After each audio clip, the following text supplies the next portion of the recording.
आज के press conference में आप सब लोगों का स्वागत करते हैं। और आप लोग जानते हैं कि पूरे बिहार में हम लोगों ने यात्रा किया, जन विश्वास यात्रा, और हर जगह जो है लोगों का हुजूम,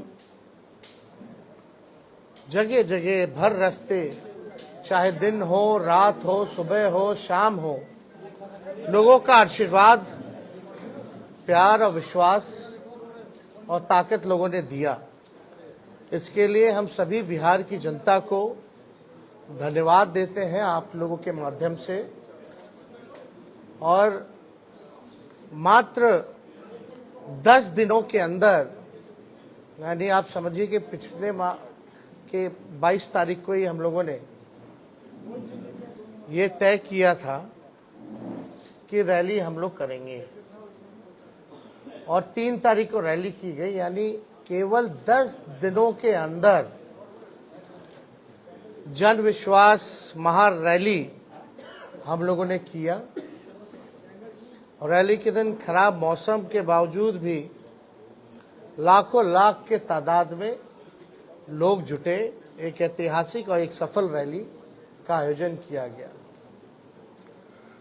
और आने वाले 2024 के चुनाव को देखते हुए बिहार की धरती ने एक ऐतिहासिक रैली के माध्यम से पूरे देश में संदेश दिया कि हमारा जो गठबंधन है, महागठबंधन, इंडिया गठबंधन, ये मजबूत है और आने वाले समय में बिहार से हम सब लोग चौंकाने वाला रिजल्ट देंगे। लोगों का जिस हिसाब से उत्साह था, एक एनर्जी थी, एक वाइब्रेंट रैली आप कह सकते हैं था।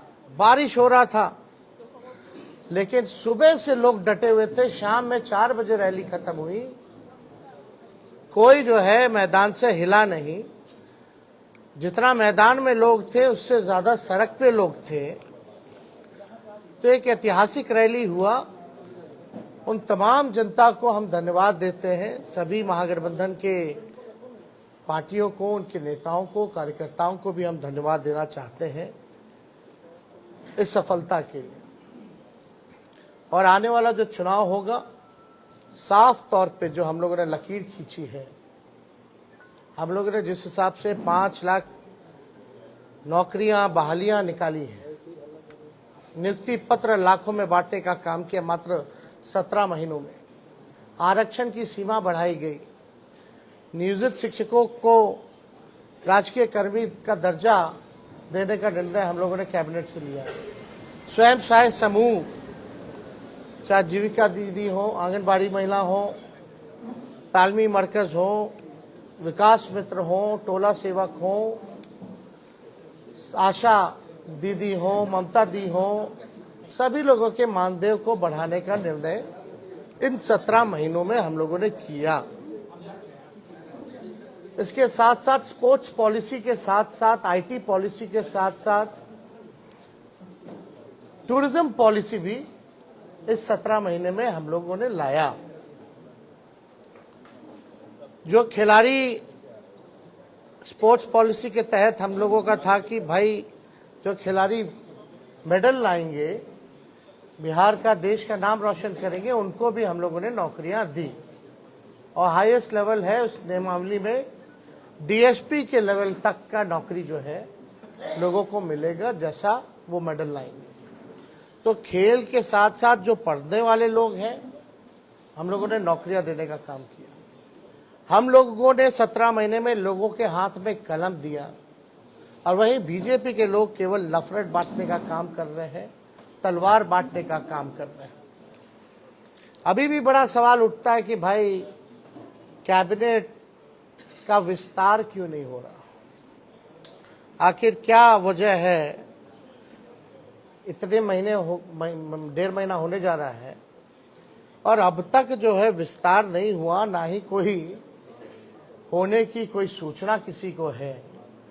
तो आखिर मामला क्या है, खैर ये सरकार में बैठे लोग जवाब देंगे, इस पे ज़्यादा हमको टिप्पणी नहीं करना है। लेकिन सवाल उठता है कि ये सरकार बनी है केवल हम लोगों को गाली देने के लिए। कोई भी एक निर्णय जो है ये सरकार ले नहीं पा रही। जिस हिसाब से हम लोगों ने 17 महीने में निर्णय लिया, ऐतिहासिक निर्णय लिया, जाति आधारित गणना कराया, आरक्षण के सीमाएं जिस हिसाब से बढ़ाई, नौकरियों की बात करते थे, देर रात बजे जाकर के अस्पताल में हम लोग छापा मारते थे, तो कहीं भी जो मौजूदा सरकार में लोग जो बैठे हैं उनका इंटरेस्ट जो है केवल लालू जी और उनके परिवार को गाली देने में ही है। 1-1.5 महीना से कोई काम नहीं हो रहा, और जो बजट भी आया वो बजट में हम ही मंत्री लोगों का साइन था।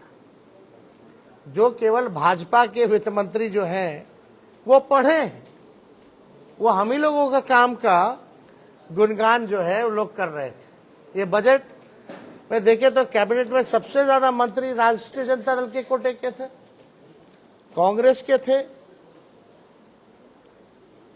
तो हम ही मंत्रियों का साइन जो हम ही लोगों ने भेजा। खैर ये बातें अलग हैं, लेकिन हम लोग पूरी मजबूती के साथ आने वाले चुनाव में हम लोग लड़ेंगे और बिहार से हम लोग चौंकाने वाला रिजल्ट हम लोग देंगे। तो इसीलिए आप सब लोगों को हम आज बुलाएं ताकि आपके माध्यम से हम लोग बिहार की जनता को धन्यवाद दें। चाहे कोई वर्ग के हो, कोई जाति के हो, कोई धर्म के हो, सभी लोगों का पार्टिसिपेशन इस रैली में रहा। तो इसलिए आप सब लोगों को भी यहाँ धन्यवाद देते हैं। और कोई सवाल होगा तो आप लोग बेशक पूछ सकते हैं। एक सवाल है, आप कहते हैं कि आप कलम बांटने का काम करते हैं और भाजपा वाले तलवार बांटने का काम करते हैं, लेकिन इंडिया ब्लॉक के एक नेता हैं ए राजा, उन्होंने कहा है कि भारत एक देश नहीं है और अगर ये एक देश है तो एक भाषा और एक परंपरा ये होनी चाहिए। और उन्होंने आगे बढ़ने के बाद ये भी कहा कि रामायण में वो भरोसा नहीं रखते हैं और राम सही नहीं है। ये उनका व्यक्तिगत बयान है, ये हम लोगों का नहीं।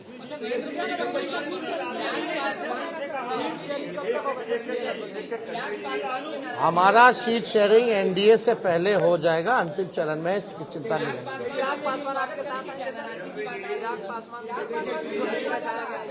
इसमें हमको क्या कहना, हमको तो कहीं जाना है नहीं, हम तो जहाँ हैं वही हैं।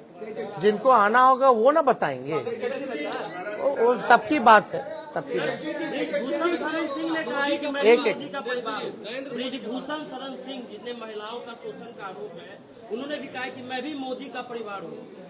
अब देखिए, अब इस पे ज्यादा कुछ तो हम नहीं कहेंगे, लेकिन हम इतना जरूर कहेंगे 80 करोड़ गरीबी से करते हैं हाहाकार, 100 करोड़ बेरोजगार, 120 करोड़ महंगाई से लाचार, दुखी सब परिवार फिर भी कहते हैं उनका परिवार। दोबारा हम पढ़ देते हैं, 80 करोड़ गरीबी से करते हाहाकार, 100 करोड़ बेरोजगार, 120 करोड़ महंगाई से लाचार, दुखी सब परिवार फिर भी कहते हैं उनका परिवार। मतलब मुद्दे की बात होनी चाहिए। पिछले बार चौकीदार हो गए थे, अब जो है परिवार हो गए हैं। ये इससे नहीं, आपको बताना होगा कि आपने कितने रोजगार दिए, आपने कितने कारखाने दिए, आपने महंगाई कम किया कि नहीं किया, आपने पलायन रोका कि नहीं रोका, आपने क्या इंडस्ट्री निवेश बिहार के लिए क्या लाया। आपको इस मुद्दों पर जो है कितनी गरीबी आपने हटाने का काम किया, आपको इन मुद्दों पर जो है लोगों को बात करनी चाहिए।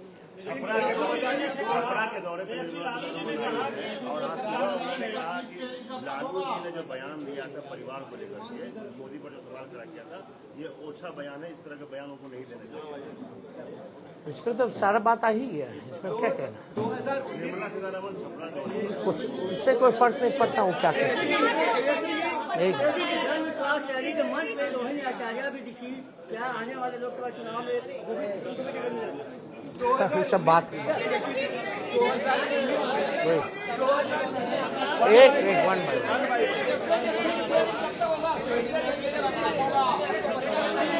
एक एक कोई समझ में नहीं आ रहा कौन क्या बोल रहा। हम तो बोले भाई बातचीत चल रही है, एनडीए से पहले हम लोगों का हो जाएगा, लेकिन आप देखिएगा जो लिस्ट भाजपा का निकला, बिहार का तो किसी का नहीं निकला। तेजस्वी जी कल सुप्रीम कोर्ट कहाँ बीजेपी में बिहार में एको को टिकट बांटा, जरा नामों बताइएगा। सुप्रीम कोर्ट ने एक फैसला दिया है। अभी उन्होंने एक बयान दिया जिसमें आपको कहा है बच्चे हैं तेजस्वी यादव। अब इसमें क्या कहें, मेरी खुद की बेटी है, हम पिता भी तो हैं, अब इस पे क्या बोलना। 2019 में चौकीदार चोर है के बाद एक कैंपेन शुरू हुआ, मैं भी चौकीदार। अब लालू जी के भाषण के बाद परिवारवाद पे फिर से एक कैंपेन शुरू हो गया, मैं मोदी का परिवार। क्या लगता है कि फिर से 2019 रिपीट होने वाला है? चलिए, अब आप लोग मानते तो हैं लालू जी के बात का असर पड़ता है, बट वो अब हर जगह तेलंगाना में भी आप वो कहें, वो उनका कहना है, लेकिन क्या हालात है इस देश के, जो वो कह रहे हैं उनका परिवार, क्या किसान के लोग लाठी से पिटा रहे हैं, क्या वो उनका परिवार नहीं है? अपने परिवार के साथ कोई इस तरह का काम करता है क्या, पिटवाने का? मिलने का समय नहीं है किसानों से, क्यों नहीं मिल रहे भाई? क्या किसान खाली कहने के लिए परिवार है? कथनी अकड़नी में तो अंतर है। जनसभा में लाखों की भीड़ हुई, लेकिन भाजपा कह रही है भीड़ से कुछ नहीं होगा, वोट चाहिए चुनाव के लिए। वोट आप लोगों के पास नहीं है, ये बात मुझे काहेला हम लोग सबसे बड़ा पार्टी बन के आए, प्री पोल में सबसे बड़ा अलायंस बन करके आए। वो तो बेईमानी नहीं होता, चंडीगढ़ जैसे तो सरकार बना लिए थे हम लोग तो 20 में।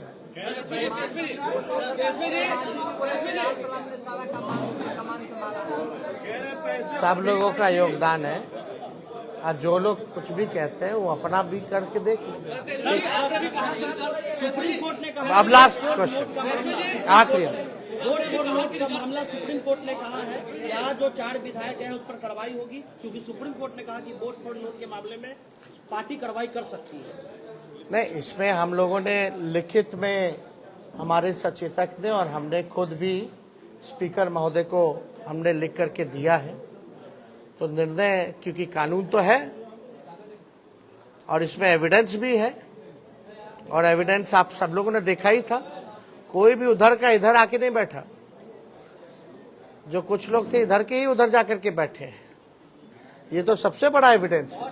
और परंपरा के हिसाब से वोटिंग के टाइम में जिसको जहां सीट अलॉट होता है उसको वहीं बैठना पड़ता है, तो इतना बड़ा सबूत है, तो हम तो लिख करके दिए हैं, कार्रवाई तो होनी चाहिए। अब अगर कुछ निर्णय नहीं ले पाते हैं स्पीकर महोदय, तो हमारे पास रास्ता खुला हुआ है। अब खुद कह दिया तो स्पेसिफिकली हम लोग जाकर के फिर लाएंगे। अब तो कम से कम स्पीकर साहब को निर्णय ले लेना चाहिए ना। उसको लेकर भाजपा कह रही है कि पैसे पर बुलाया गया है, जो भी भाजपा कह रही है। ठीक है, उनकी मर्जी। एक बार फिर सब जितना लाखों लोग आए ना, सबके यहाँ ईडी सीबीआई भेज दे, बता देगा लोग। जरा 10 लाख से ऊपर जो लोग आए हैं, जरा सबसे पूछताछ कर ले।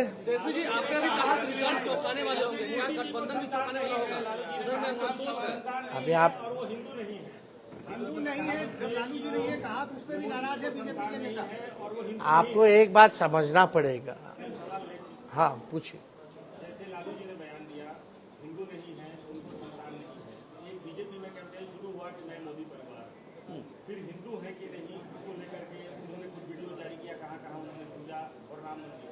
क्या लगता है 2024 में जो ये एजेंडा सेट हुआ, उसमें लालू ने ही मदद किया, ये हिंदू, राम मंदिर और परिवार? कोई ये आपकी सोच है। मुद्दा साफ यहाँ खड़ा है, गरीबी, बेरोजगारी। ये क्या है? लालू जी ने एक बात नहीं की, बहुत बातें की।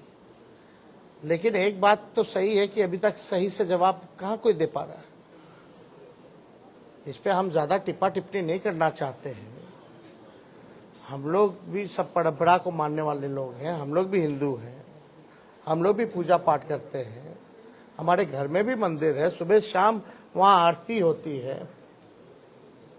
तो इस तरह कोई बात धार्मिक को लेकर के एजेंडा नहीं हो सकती। लेकिन हाँ, अगर हमारे भी घर में कोई किसी की मृत्यु होती है तो हम लोग बाल मुड़वाते हैं, हम लोग दाढ़ी छिलवाते हैं, हम लोग अपनी बेटी का मुंडन हम करा के आए, तो हम लोग तो फॉलो करते हैं ना। लालू जी ने तो बस यही पूछा, तुम इतना प्रचार करता है, नफरत फैलाते हैं, उकसाते हैं लोगों को, धार्मिक भेदभाव आप कराते हैं, आपस में राम और रहीम के बंदों को लड़ाते हो, तो आप क्यों नहीं मुड़वाएं? इतना बड़ा आप अगर बात करते हैं तो आप क्यों नहीं मुड़वाएं? यही तो बात थी। बहुत बहुत धन्यवाद। राम विरोधी बताए थे सम्राट चौधरी। सम्राट चौधरी ने कहा कि लालू राम विरोधी है। अरे छोड़िए ना, पहले सर्टिफिकेट ठीक करा ले। चलिए।